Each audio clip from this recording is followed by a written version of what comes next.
Boa noite a todos. Sejam todos bem-vindos a mais uma atividade online da nossa casa, o Núcleo Espírita Fraternidade e Amor. Hoje, dia 20 de maio de 2020, hoje o nosso trabalho é de reforma íntima. E quem irá trabalhar conosco é a Vanessa Emídio e a Tainara Emídio, com o tema Reencarnação. Antes de começarmos a palestra em si, faremos uma leitura. Essa leitura é um poema do livro Cartas do Evangelho, ditado pelo espírito de Casimiro Cunha e psicografada por Francisco Cândido Xavier, o nosso Chico, né? O título da leitura é A Criança. O coração da criança é como um lírio de luz. Cultiva esta flor sagrada para o jardim de Jesus. No recomeço da vida, o amor pode trabalhar, renovando os sentimentos no templo de luz do lar. Dispensa à infância o carinho da tua compreensão, conduzindo-a para o Cristo, modelo do coração. Cessada a infância, que é dia de luz e espontaneidade, as almas voltam de novo às lutas da humanidade. Educa os teus pequeninos. Quem não aprende do amor, recebe a lição amarga da experiência e da dor. Bom, boa noite a todos. É com muita alegria que nós começamos mais uma noite de estudos, né, de reflexão, onde nós vamos juntos construir conhecimentos.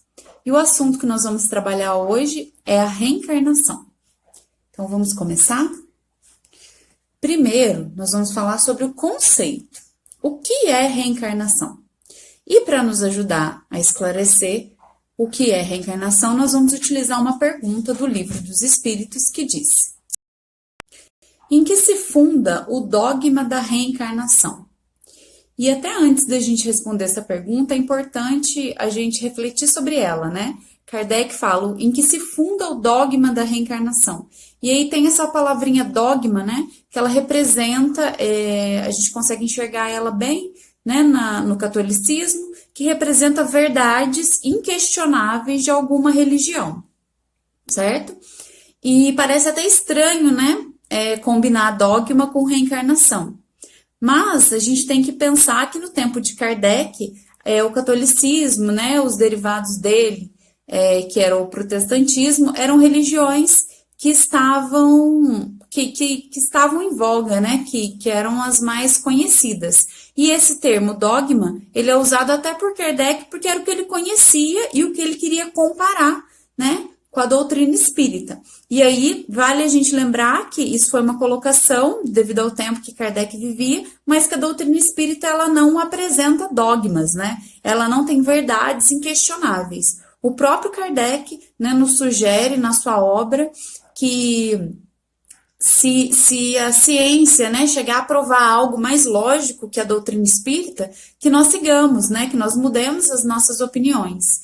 Então, isso só nos mostra, né, que nós precisamos contextualizar tudo que nós vamos estudar, todas as informações que nós recebemos.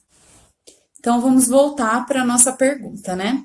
Em que se funda o dogma da reencarnação? Na justiça de Deus e na revelação, pois incessantemente repetimos: o bom pai deixa sempre aberta a seus filhos uma porta para o arrependimento.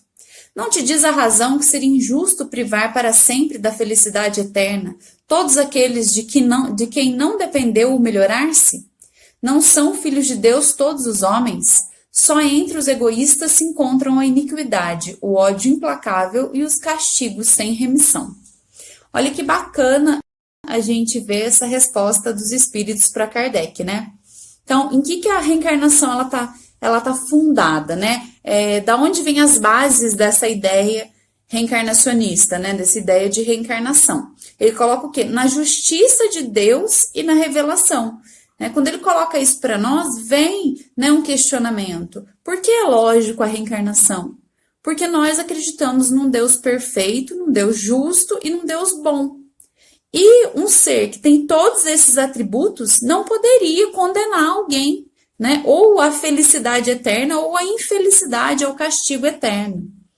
Então, esse é um dos fundamentos, né, que dá uma base mais coerente e lógica para a ideia da reencarnação. Ele ainda dá um exemplo, né? Os espíritos ainda dão um exemplo. O bom pai deixa sempre aberta a seus filhos uma porta para o arrependimento. Seria muito cruel nós termos só uma vida onde, independente das nossas condições e do que nós recebemos, nós fôssemos rapidamente condenados, né, ao final dessa vida para uma vida ou de felicidades ou para uma vida de sofrimento. Isso seria muito injusto. Até ele coloca, né? Não te diz a razão que seria injusto privar para sempre da felicidade eterna todos aqueles de quem não dependeu melhorar-se? Isso é uma questão muito, muito interessante. É interessante a gente refletir sobre ela. Cada espírito tem a sua capacidade de melhorar-se, de evoluir. Mas, ao mesmo tempo, nós somos tolhidos, né, pelas condições que nós recebemos. Né? Por exemplo, uma criança que, por exemplo, nasce em extrema pobreza, né? Nasce num lugar onde não se tem acesso à escola, não se consegue ir à escola de maneira nenhuma. Ela não vai conseguir, né, ao final dessa encarnação, por exemplo, desenvolver muito o seu lado intelectual. Ela vai conseguir desenvolver, mas aquilo vai ser dentro das possibilidades que ela tem. Então, a gente não conseguiria contemplar todas as nossas capacidades e tudo que a gente pode desenvolver numa vida só. E aí os espíritos são muito claros e muito coerentes quando eles colocam, né? Não seria injusto privar de felicidade aquele que teve condições piores e que por isso não conseguiu avançar, né? Então é uma reflexão para a gente pensar. E ela é muito lógica. Ela se baseia muito e se sustenta muito pela bondade de Deus. Se a gente for pensar na bondade de Deus. Ainda termina, né? Os espíritos terminam. Não são filhos de Deus todos os homens? Só entre os egoístas se encontram a iniquidade, o ódio implacável e os castigos sem remissão. Então, que Deus é esse que castiga, que maltrata, que condena ao sofrimento eterno? Eu vou ser sincera, eu não gosto desse Deus, não. Eu acredito num Deus que é piedoso, que entende as nossas imperfeições e nos dá chances, né, de nos melhorarmos, e que é extremamente justo e bom, né? Um Deus que é amor, não um Deus que é punição. E até se a gente for observar historicamente, a gente tem essa tendência, né, a sentir que Deus é punição, que Deus é castigo, quando na verdade não é. Quando na verdade Deus é amor. Só nos resta enxergar isso em Deus. Deus não vai trazer para a nossa vida, né, provas do que Ele é. A gente precisa querer enxergar. Na verdade, tudo na vida é assim. A gente precisa querer enxergar certas situações, né, certas visões perante o sofrimento, certas posições, né? A gente precisa querer enxergar que é possível, né, ser feliz, que é possível algo difícil com alegria, com aceitação, com resignação, né? Só depende de nós. E que bom, né? Que só depende de nós. Agora nós vamos falar um pouquinho sobre alguns casos de reencarnação. Eu separei um caso que o Divaldo conta nas suas palestras e fala sobre a irmã dele. O Divaldo teve três irmãos e uma das irmãs dele, que era muito querida para ele, ela acabou por se suicidar. E aí ele vai contando, né, com o passar dos tempos, né, como ele conseguiu acompanhar as reencarnações da irmã dele. Então é um caso bem interessante para a gente poder conversar depois. Vamos assistir? Uma breve narrativa pessoal. Quando eu contava 12 anos de idade, eu recebi um telegrama. Minha mãe estava comigo e eu sabia ler. Ela não o sabia. Então ela pediu para que eu abrisse e lesse. E na linguagem telegráfica vinha: Nai suicidou-se. venha alguém da família. Ela morava em Ilhéus. Era casada com um cacauicultor. Então eu li aquilo e fiquei aturdido. Estamos no ano de 1979. Minha mãe possuía 2 olhos verdes, como 2 esmeraldas.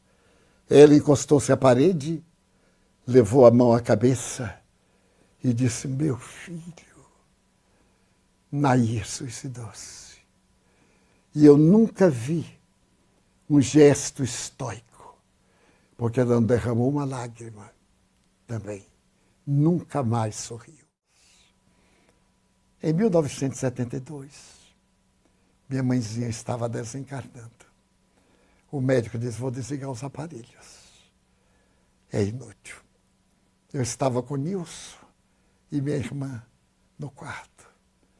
Minha mãe abriu os olhos e me disse: Di, Nair está aqui. É verdade tudo que você me ensinou, meu filho. Seu pai, seus irmãos estão aqui. E Nair está me dizendo: venha, mãe, para diminuir as minhas dores. Não aguento mais. Meu filho, eu vou. Mas eu voltarei para tomar conta de você e de sua irmã. E desencarnou nos nossos braços. Certo dia, em 1990, minha mãe me deu um dos maiores presentes da minha vida. Porque antes, em 87, ela me disse: Di, Nair vai reencarnar para expungir o drama. Ela vai ter uma reencarnação muito curta, porque a sua existência seria breve, 7, 8 anos. E ela virá com as marcas do suicídio. Não interfira com cirurgia, meu filho. Deixe as marcas que estão do perispírito. Se você interferir para mudar, ela vai adquirir outra doença. Não interfira. Ame-a. Ele disse: mas como eu vou saber? Eu vou trazer para seus braços, meu filho. Em 1990, eu estava meditando quando o porteiro, um protestante, porteiro nosso, me chamou pelo interfone: Tio Divaldo, um caso horrível aqui. Venha ver. Eu fui correndo. Estava uma senhora afrodescendente. Nas suas mãos, um pano muito sujo e algo que se movia. A senhora dizia assim: eu sou catadora do lixo daqui. Minha filhinha está morrendo de fome. Ela se alimenta de sopa de papelão. Então, eu venho pedir para que o senhor não deixe que ela morra. Ele disse: mas sopa de papelão, sim. Eu cato lixo e os papelões dos restaurantes que vêm com gordura, eu ponho a ferver, retiro um pouco da gordura. E aí fazemos a sopa para nós duas. Mas ela não aguenta mais. Eu tirei o pano, era uma criança da África. Ossos, lábio, leporino bifocal, os olhos semicerrados. Eu então levei-a para o ambulatório. Começamos a colocar leite no algodão passando nos lábios, enquanto ela tomava soro. E a mãezinha também, que foi tomar soro, disse: esta menina é a razão da minha vida. Eu tive um sonho com uma velhinha de cabelos brancos partidos ao meio. E ela me disse: eu vou lhe emprestar minha filha. Ela se chama Nair. Cuide dela. O nome dela é Nair. Colocamos no jardim de infância. 6 meses depois, ela tinha dificuldade de falar. A mãezinha, conseguimos o trabalho. em uma casinha aqui perto. E um dia, o nosso jardim de infância é modelar. Eu ia passando, quando ela chegou à janela e gritou, Didi. Eu tive um choque, porque Didi era como Nair me chamava. A única pessoa no planeta, Didi, e eu chamava Ia. Eu parei e ela disse, Didi, eu sou Nair. Eu digo, eu sei que você é Nair.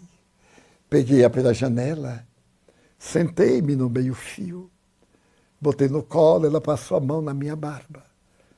Ah, Didi, parece espinho, não é? Eu disse, eu sou Ia. Eu não pude conter as lágrimas. Era minha irmã, que me amou muito. Ali. Olhem que interessante, né? Esse caso da reencarnação da irmã do Divaldo, né? Da Nair. E ela foi uma suicida.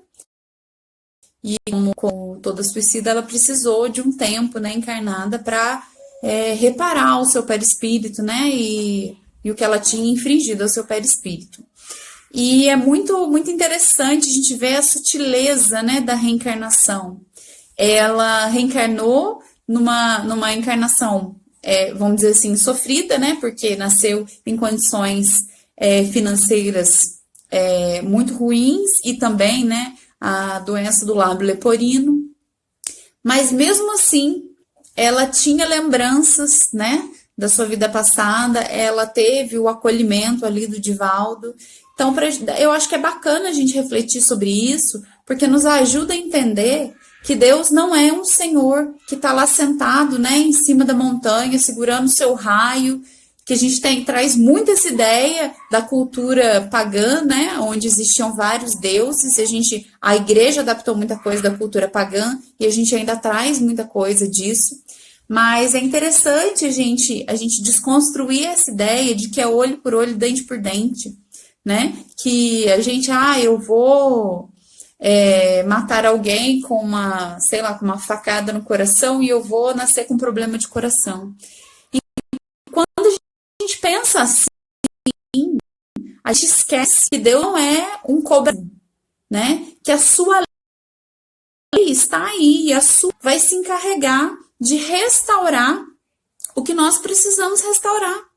A própria lei vai se encarregar, se nós ferimos, nós vamos ter que resgatar essa ferida perispiritual no nosso corpo para a gente poder caminhar sem ela, né? Para a gente poder se renovar, se regenerar. Mas não com crueldade, nem com castigos, né? É bondade, Deus é bondade, é justiça, é amor. Então, muito interessante a gente observar isso, né, nas reencarnações da Nair. E eu acho que deve ser assim, ao mesmo tempo que deve ser difícil para o Divaldo, deve ser muito interessante você ter contato, né, com esse mecanismo assim na sua própria família. Mas deve ser uma experiência bem dolorida, né? Porque mais difícil do que a gente perder aquele de quem a gente ama é a gente ver as pessoas que a gente ama, né? E saber que a gente não pode interferir ali no caminhar delas. Até isso é uma questão muito presente, né, para nós que fazemos reforma íntima. Muitas vezes a gente gosta tanto de uma pessoa que a gente quer que essa pessoa melhore, a gente quer que ela seja uma boa pessoa, a gente quer que ela, sabe, a gente quer que ela seja Jesus daqui a uma encarnação. E aí a gente se esquece, né, que cada um tem a sua caminhada, cada um tem o seu tempo, cada um vai crescer no seu ritmo.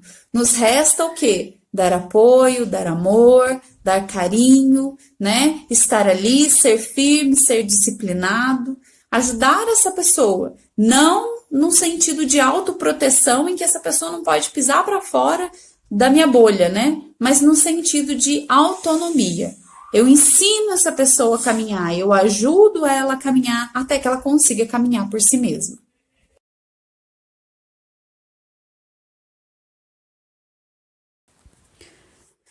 Bom, e agora para descontrair um pouquinho, para a gente começar a conversar, né, sobre esses mecanismos da reencarnação, nós vamos assistir um vídeo do canal Amigos da Luz chamado Família da Próxima Encarnação.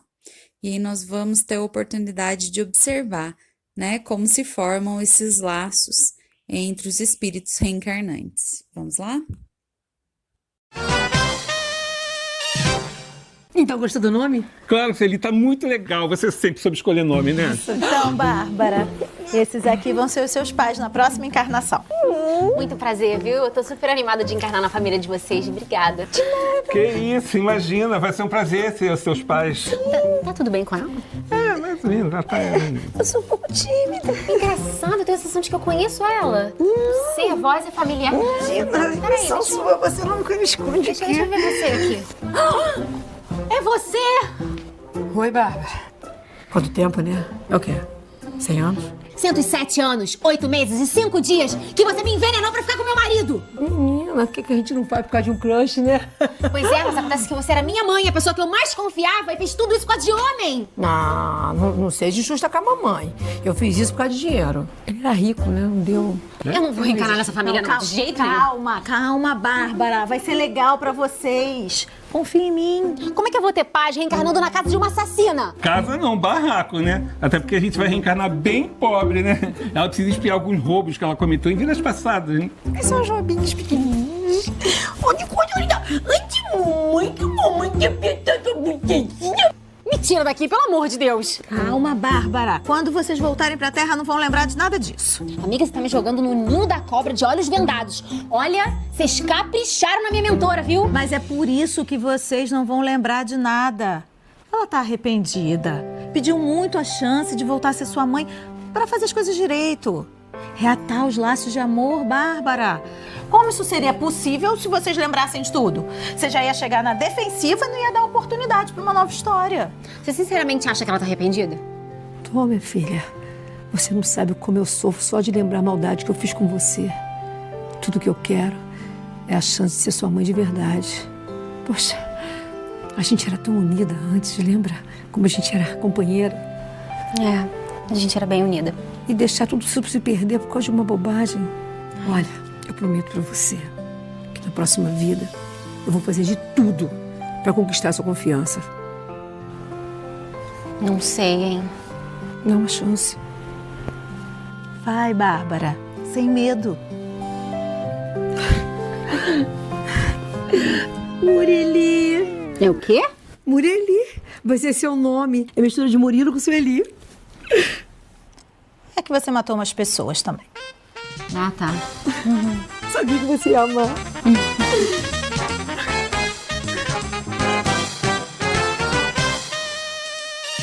Murili. Pois é, Murili parece Loeni. É, mas é tipo Loeni, né? Loeni é junção de nome também, né? Ah, é? Qual é a É diferença? junção de Paulo com Eni. Tem seus Aí pais? ficou... É, meus pais. Loeni. Loeni. Oh, que Nossa. bonitinho. Mas Loeni ficou bonito, É, né? que se fosse eu, por exemplo, ia ser Marquise. Porque meu pai é Marco e minha mãe é Denise. Oi, gente! Agora a gente vai falar um pouquinho mais sobre o vídeo que a gente acabou de ver, que é o vídeo do canal Amigos da Luz.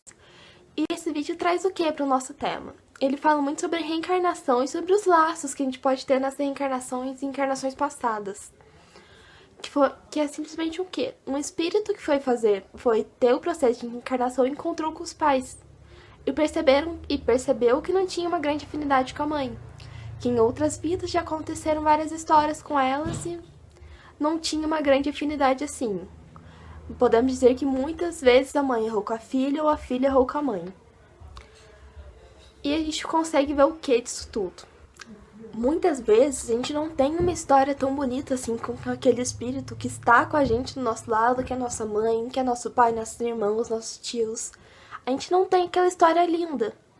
Porém é necessário, porque a gente tem que recuperar muitas coisas com essas pessoas. E o jeito mais fácil da gente recuperar é vindo com eles. Porque é muito mais fácil você amar um parente seu, amar uma pessoa que você viu crescer, do que uma pessoa qualquer na rua. Você aprender a amar assim. E por isso que a gente tem uma bênção que eu falo.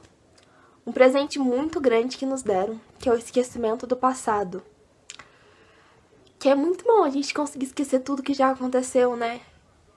Porque imagina você reencarnar com alguém, olhar pra pessoa, essa pessoa me matou na outra vida. Como que você ia conseguir recuperar? Então, o esquecimento do passado, eu falo que é um presente muito grande que veio pra gente. Que a gente teve a honra de ter esse presente, porque sem ele, muitas vezes, a gente não ia conseguir lidar com toda a situação. A gente tem que reconhecer esse presente e falar, cara, agora eu tô vivendo essa vida e vou recuperar essa vida. Que é o que vai acontecer com a história do vídeo, que provavelmente o espírito iria reencarnar e iria recuperar toda a vida com esse esquecimento. A gente também pode comparar com o caso da reencarnação do Segismundo, que foi um espírito que viria reencarnar, só que ele não tinha um laço muito grande de afinidade com o pai, que já teve várias discussões em vidas passadas, várias mortes. E com o esquecimento do passado e com o perdão dos dois, eles conseguiram reencarnar.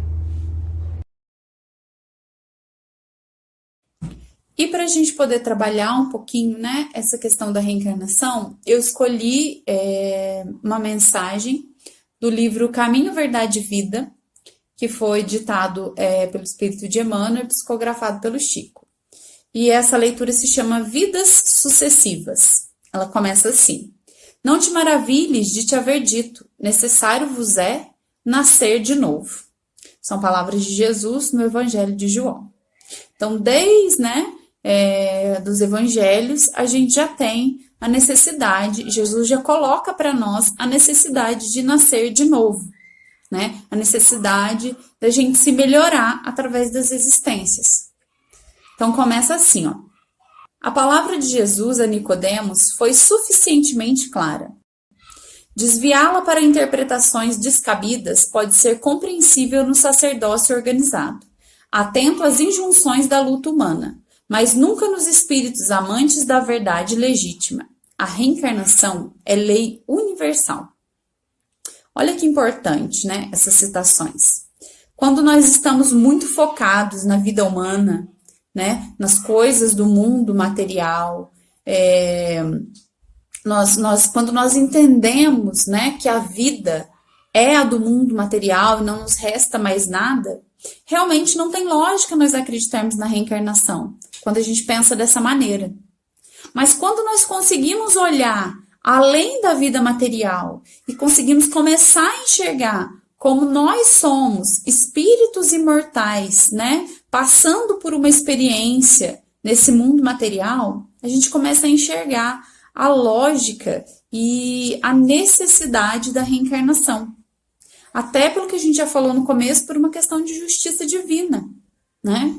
Se a reencarnação, ela traduz o amor de Deus por nós. Porque Deus compreende que nós somos espíritos únicos, que nós fazemos as nossas escolhas e nós somos responsáveis por elas. Vamos dar um exemplo bem prático, e assim, ele é um exemplo mais a grosso modo, né, mas é o que a gente consegue enxergar. Vamos pensar assim, na criação de um filho. Seja um filho ou uma criança que está sob a sua responsabilidade. Você tem várias maneiras de você educar essa criança, mostrar para ela o que é certo e o que é errado, né? Mostrar para ela o caminho a seguir, ajudá-la a conhecer o mundo. Mas tem várias maneiras. Só que assim, a gente pode tomar duas posições. Ou eu posso ensinar essa criança a conhecer o mundo de maneira autônoma, mostrando e apresentando as coisas para ela, mas também fazendo com que ela enxergue que ela tem um papel nisso tudo e que tudo que ela conseguir na vida dela, ela precisa batalhar, ela precisa ter a ação dela para que ela receba, né, os benefícios. Ou eu posso criar uma criança que recebe tudo o que quer, que não tem esforço nenhum para conseguir as coisas, que é só, né, me manipular, ou chorar, ou, né, fazer algo que me incomode, que me tire da minha zona de conforto, e eu não quero exercer disciplina com essa criança, eu vou lá e dou o que ela quer. E aí deixando bem claro, né, quando uma criança manipula um adulto, ou ela chora por algo que ela quer e o adulto acaba cedendo, isso não é culpa da criança.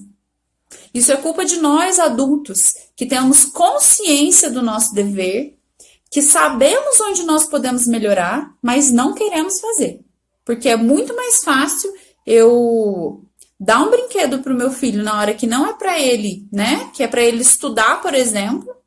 Agora que a gente está, né, de aula online, é muito mais fácil eu falar para ele: não, você está muito cansadinho, não vai na aula hoje, não pode ficar vendo desenho. É muito mais fácil para mim do que eu ter que trabalhar com ele, que ele tem um horário, que ele tem que se arrumar, que ele vai sentar ali, né, que ele vai aproveitar. É muito mais fácil para nós, né, as saídas fáceis. E Jesus já falava isso. A porta larga é muito mais fácil para nós humanos. Mas o que realmente vale, o que realmente é o caminho que nós temos que seguir é o da porta estreita. São as coisas que são difíceis, que dão trabalho, mas que os resultados são perenes, né? Eles são duradouros, eles são, vamos dizer assim, até eternos, né? Porque quando você alcança uma virtude ou quando você consegue, né, ajudar alguém a alcançar, né, algo positivo, aquilo faz parte do ser, aquilo faz parte da pessoa, passa a fazer parte da pessoa. Então, nesse exemplo, o que eu quis dizer com ele? Eu quis dizer que com a visão sobre a reencarnação é a mesma coisa. Quando nós conseguimos enxergar, ver que a nossa vida verdadeira é a vida espiritual, é a vida onde nós precisamos caminhar, evoluir, sermos boas pessoas e utilizar de todos os recursos do mundo material para o progresso, não só nosso, mas coletivo de todos que estão à nossa volta. E nós vemos isso na lógica da reencarnação. Por quê? Porque Deus nos trata assim. Deus, a lei de Deus, ela nos trata dessa maneira. Porque Deus entende que Ele precisa fazer com que nós valorizemos as coisas, e para isso nós precisamos aprender por nós mesmos, através das nossas escolhas.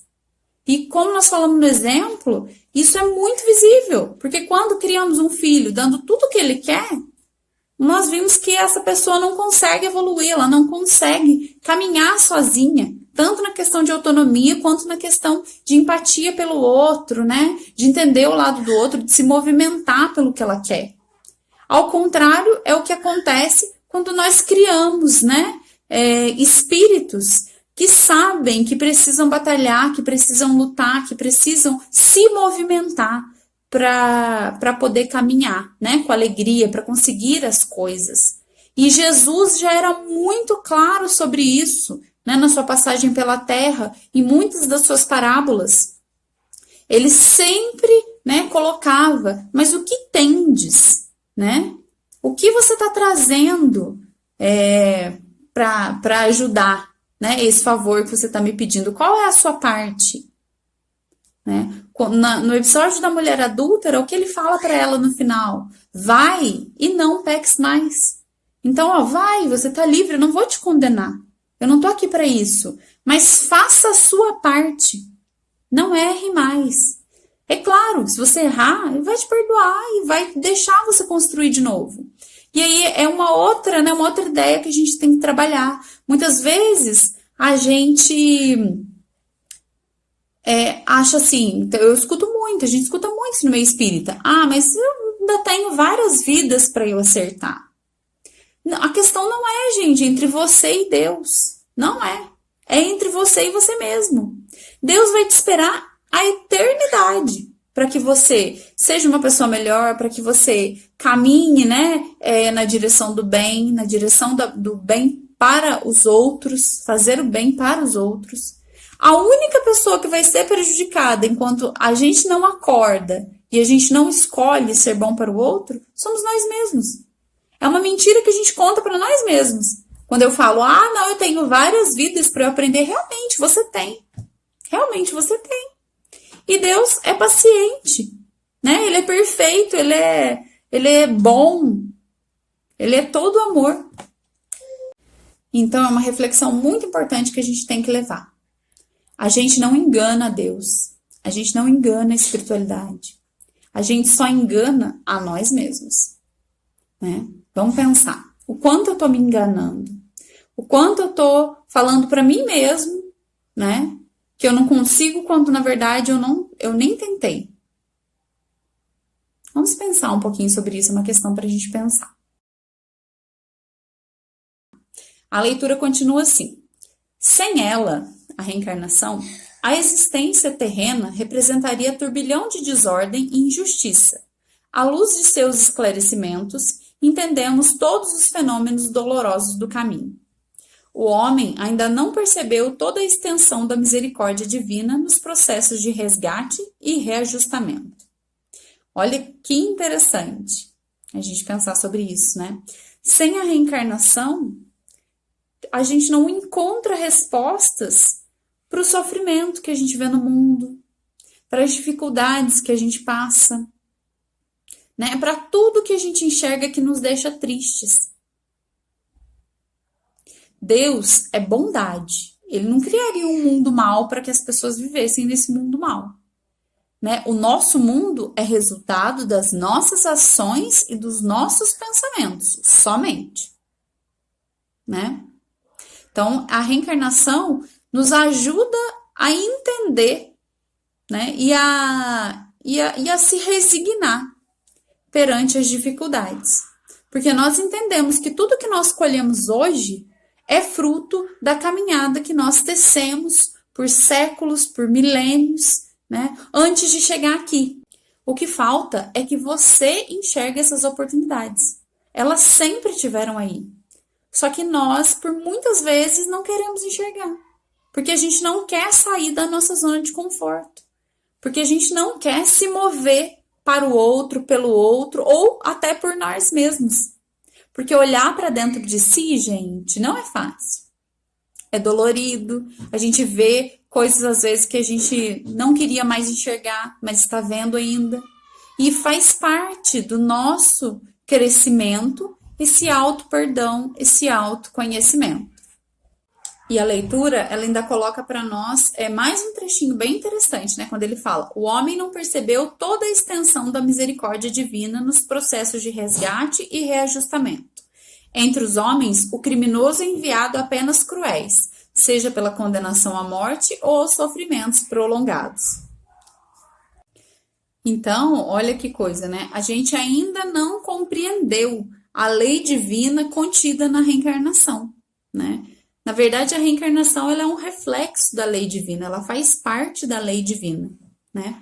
E a gente tanto não compreendeu que a gente ainda trata, né, a humanidade, os espíritos que reencarnam conosco, com essa crueldade.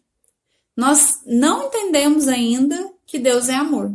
A gente está a caminho de entender que Deus é amor, né? Que não é olho por olho, dente por dente, né? Que se uma pessoa me faz o mal, eu não devo pagar com o mal. Eu só vou conseguir quebrar esse ciclo de maldade quando eu começar a pagar com o bem, né? Mas são processos, são fases, e nós, como humanidade, vamos caminhar para a superação dessas fases, né? Para a nossa melhora. Até nesse momento que a gente está vivendo, que é um momento de pandemia, nós conseguimos ver, né? Ao mesmo tempo que nós vemos coisas inomináveis, né? Que muitas vezes pensamos como as pessoas, né, podem agir desse jeito.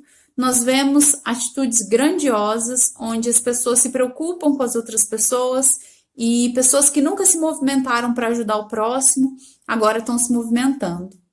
Então, eu acho que está chegando, né, gente, o momento da colheita. Na verdade, está chegando sempre, a gente sempre tem ao final da encarnação o momento da nossa colheita.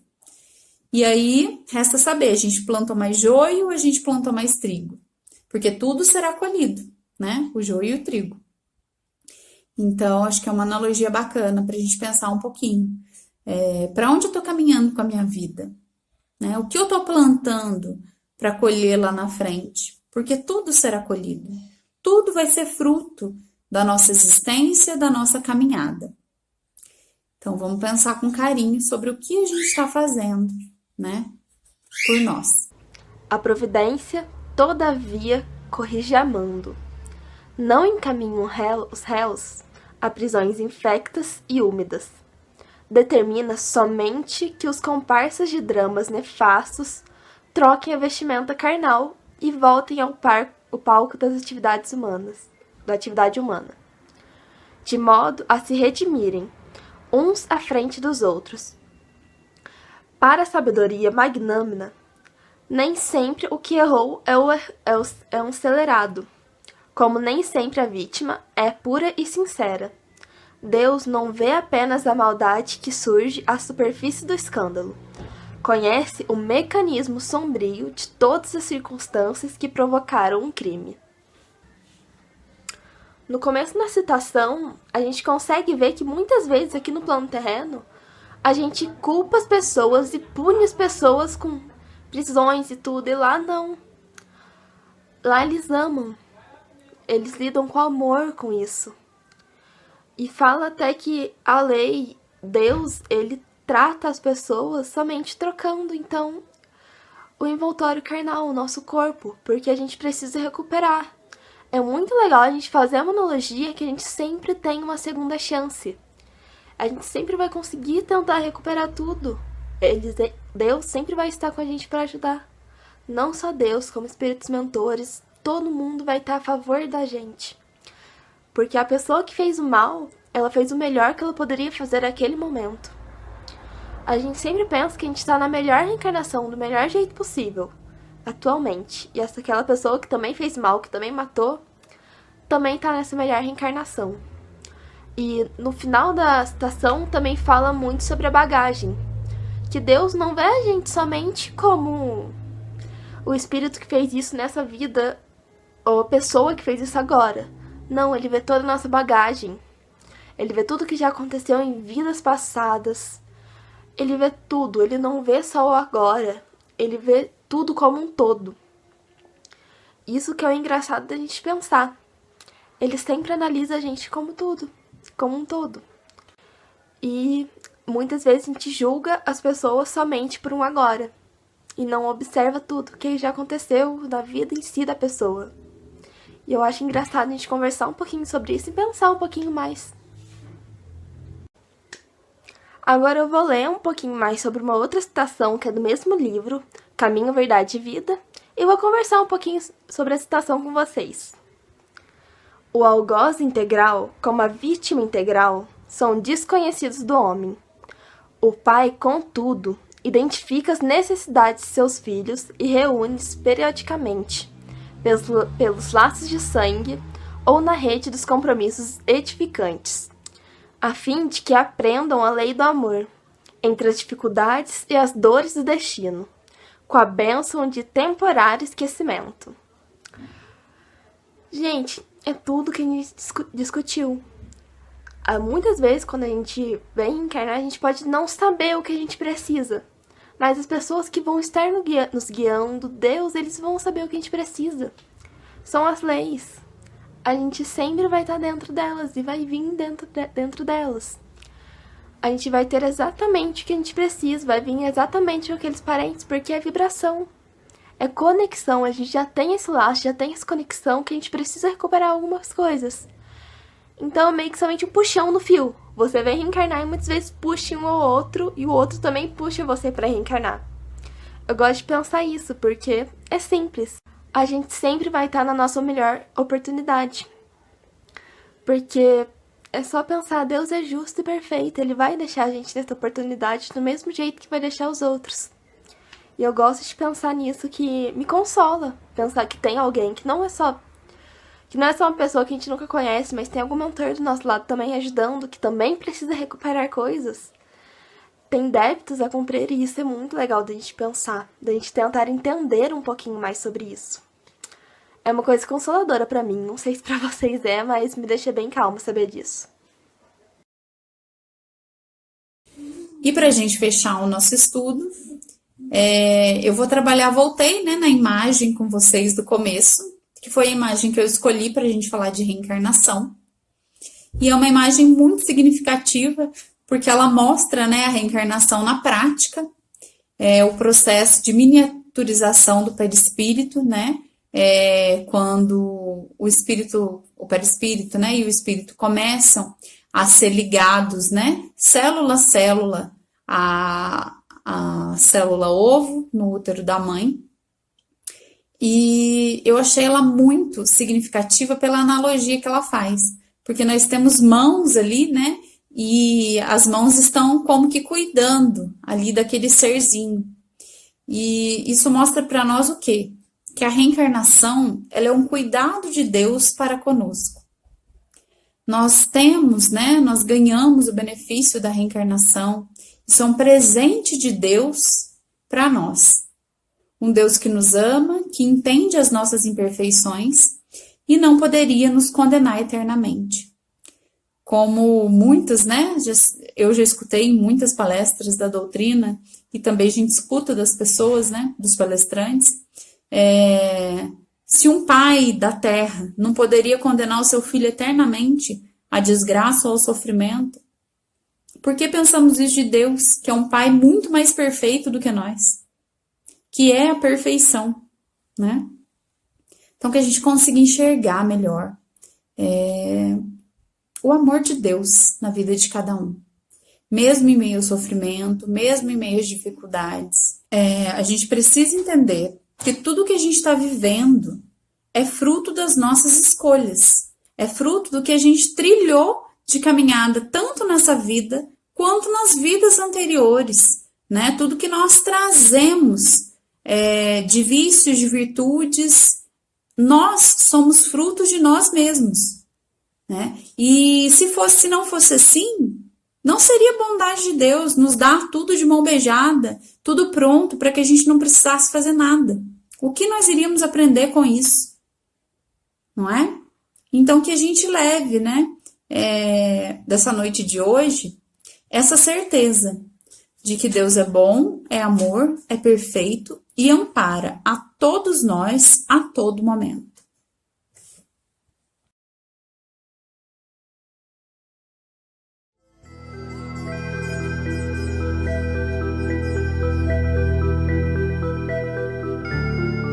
Vontade de Deus. A presença de Deus proporciona paz, aumentando as resistências humanas para os embates cotidianos.